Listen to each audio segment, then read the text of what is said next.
असल में जैसे नीम कड़वी है तो नीम की कड़वाहट आप कैसे दूर कर सकते हैं। आप उसको पीस लो, उसमें गुड़ चीनी शक्कर कुछ मिला दो तो नीम की कड़वाहट तो भी उतनी ही बनी रहती। नीम के काढ़े को आप बहुत तेजी से जल्दी से पी जाओ कि हमको कड़वाहट जीभ पे महसूस नहीं हुए, पर चक्कर यह है कि जीभ के मूल में कड़वाहट सेंस करने के सेंसर्स लगे हुए, हमारी जीभ में सेंसर्स लगे हुए। तो जीभ का जो मूल है कड़वा टेस्ट वहाँ आता है, इसलिए आप उसको बाईपास नहीं कर सकते। आप कितनी भी जल्दी से कोई कड़वी दवा खा लें तो भी वो मूल में तो लगेगी, और जब मूल में लगेगी तो फिर कड़वाहट तो आएगी आएगी। जैसे नीम की कड़वाहट को निकालना मुश्किल है, ऐसे सच जानिए मन में से तमोगुण को निकालना भी उतना ही मुश्किल है। एक तो जिस मसाले से आपका मन बना है वो मसाला का नाम है माया।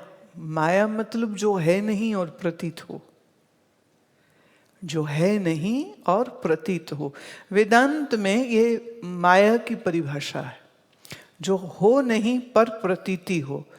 और उसका सबसे उत्तम उदाहरण है आकाश। हमको दिन में नीला दिखता है जबकि आकाश नीला है ही नहीं। अगर आप किसी स्पेस शटल में बैठ के धरती का जो 200 मील का वायुमंडल है उसको आप पार कर जाएं, मैंने if you cross the stratosphere and your space shuttle enters into the space, तो वहां तो सब काला ही काला दिखेगा, अंधकार दिखेगा। जो चंद्रमा की रोशनी है वो भी सूर्य की रिफ्लेक्टेड रोशनी है। अगर आप किसी स्पेस शटल में बैठ करके, जैसे अभी एलन मस्क काम कर रहे हैं इसके ऊपर, शायद 2-5 साल में, अभी भी है पर अभी बहुत महंगा है, बट हो सकता है और 5-10 साल में इसमें संभव हो सके कि लोग पैसा खर्च करके उनके उस स्पेस शटल में बैठें और बाहर जाकर के सारा अंतरिक्ष जो है, जितना उसका फ्यूल होगा उतना वो घूम सकता है। I think so even now you can pay some $100,000 and you get this ticket, then you get this training, then you can go into the space. अब अगर आप अंतरिक्ष में चले जाते हैं तो वहाँ तो कोई रोशनी नहीं है, ना ही वहाँ आसमान नीला दिखेगा। जैसे कल शाम को सूर्यास्त के समय पर आकाश में केसरी रंग की छटा फैली हुई थी जगह जगह में, तो बैकग्राउंड में नीला आसमान है, उसके ऊपर ढलते हुए सूरज की जो किरणें हैं वो चिटक गई थी। तो कुछ कुछ एरिया इतना सुंदर लग रहा था। अब चूंकि संध्या काल ही भोजन का समय होता है, तो पर वो इतना अद्भुत विचित्र वो दर्शन था आकाश का। पर असल में अगर हम देखें विवेक पूर्वक तो आसमान न केसरी है, न आसमान नीला है, आसमान का तो कोई रंग ही नहीं है, लेकिन फिर भी हमारी आंख को नीलापन दिखाई देता है। ऐसे ही हमें चीज़ें ठोस दिखाई देती हैं। फॉर एग्जाम्पल अगर मैं कहूँ तो ये तौलिया या ये फूल, हम कहेंगे ये ठोस है क्योंकि हम इसे छू सकते हैं, आँख से देख सकते हैं, इसलिए ये ठोस वस्तु होनी चाहिए। लेकिन अगर किसी माइक्रोस्कोप के जरिए से इसी फूल को हम देखेंगे तो फूल फिर ऐसा नहीं दिखाई देगा, इसके रेशे भी नहीं, ये जिसे हम कहते हैं कि मॉलिक्यूलर लेवल तक देखने के काबिल अब माइक्रोस्कोप हिंदुस्तान में भी बने हैं। हमारे एक शिष्य है, उन्होंने अपनी एक उनकी अपनी रिसर्च और इन्वेंशन है जो शायद सबसे पावरफुल माइक्रोस्कोप अमेरिका में यूज़ हो रहा है फॉर मॉलिक्यूलर साइंसेस। उन्होंने यहीं अहमदाबाद में रहते हुए उसको उन्होंने बनाया है। अगर आप उसमें इसे देखेंगे तो इसका दर्शन बिल्कुल कुछ और होगा। अगर मान लीजिए हम अपने माइक्रोस्कोप को और बारीक तल तक ले जाएं। अभी फिलहाल तो पॉसिबल नहीं है, पर यह भी संभव है कि हम ये देख पाएं कि यहाँ तो सिर्फ अणु हैं, यहाँ ठोस वस्तु कुछ है नहीं, और हर अणु जो है वो इतनी स्पीड से घूम रहा है कि उसके तेज घूमने के कारण हमें पदार्थ रुका हुआ है ऐसा प्रतीत होता है। फॉर एग्जाम्पल, आपके शरीर में मोटा शरीर है, दिखता है, छू सकते हैं, लेकिन अगर इसी शरीर के किसी एक टिश्यू को, रक्त को, किसी भी एक टिश्यू को हम माइक्रोस्कोप के नीचे देखते हैं तो वहाँ तो कुछ और ही दर्शन होता है। जैसे कभी आपने अपना एक्सरे कराया हो तो एक्सरे में आपकी हड्डियाँ दिखती हैं, आप अल्ट्रासाउंड कराते हैं तो उसमें आपके ऑर्गन्स दिखते हैं,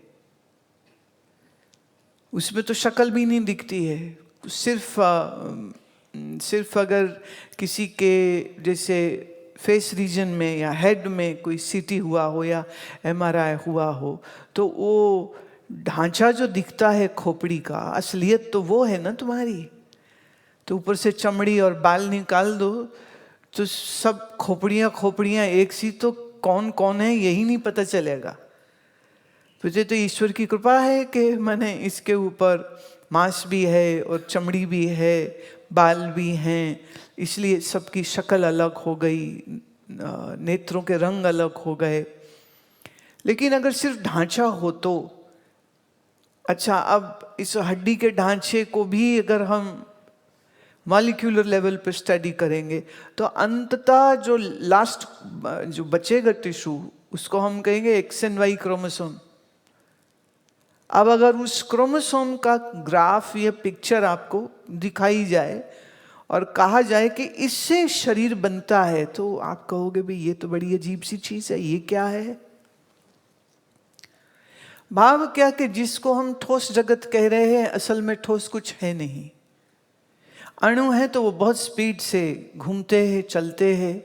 आपके शरीर में जो सेल्स हैं वो भी निरंतर बदलते जाते हैं। नया सेल बनता जाता है, पुराना हो जाता है, वो मर जाता है। पुराना जब सेल मर जाए उसी को हम कैटाबॉलिज्म कहते हैं, नया सेल बनता है हम उसी को एनाबॉलिज्म कहते हैं, और दोनों प्रोसेस का एक नाम दे उसी को हम मेटाबॉलिज्म बोलते हैं। तो हमारा शरीर स्थिर नहीं है, हमारा शरीर ठोस नहीं है। हमारा शरीर जो है सप्त धातुओं का जोड़ है, और अगर धातुओं को भी हम गहराई से देखें तो वो सेल्स हैं, और गहरे चले जाएं तो अणु है। तो और अणु तो स्थिर है ही नहीं, अणु तो बहुत तीव्र गति से चल रहा है, घूमता है वो।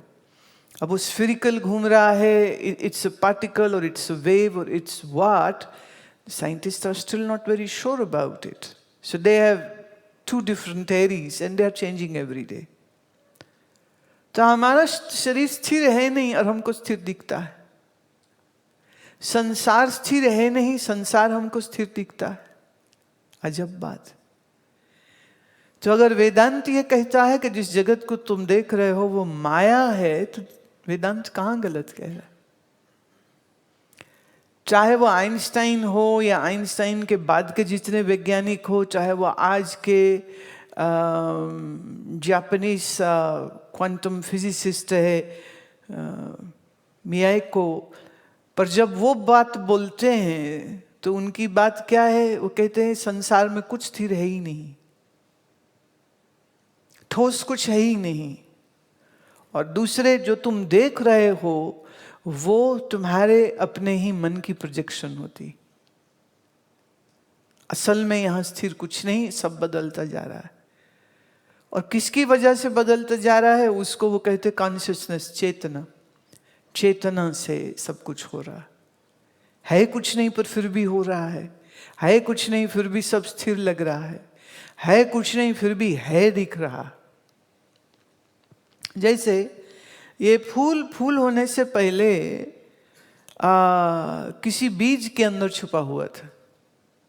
वो बीज हमने जमीन में डाला तो अंकुर हुआ, उस अंकुर से पौधा हुआ, पौधा पेड़ हुआ, पेड़ में शाखाएं आई, शाखाओं पे पत्ते लगे और फिर फूल आया उस पर।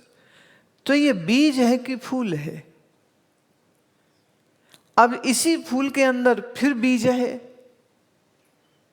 तो एक क्रम है जो चलता जा रहा है, जिसमें हम ये कहेंगे कि आकार बदल रहे हैं, आकार बदल रहे हैं, लेकिन वास्तविकता क्या है? फूल की वास्तविकता बीज है कि बीज की वास्तविकता फूल है? क्योंकि बीज फूल से आया और फूल से फिर बीज होते हैं। अगर हम मनुष्यों के बारे में बात करें तो पिता के अंश से तुम्हारा शरीर बना और तुम्हारे शरीर के अंश से तुम्हारी संतान हुई। अब आगे उन संतानों की संतान, फिर आगे की संतान, फिर आगे की संतान। तो कभी कभी थोड़ा पीछे भी घूम के देखना चाहिए।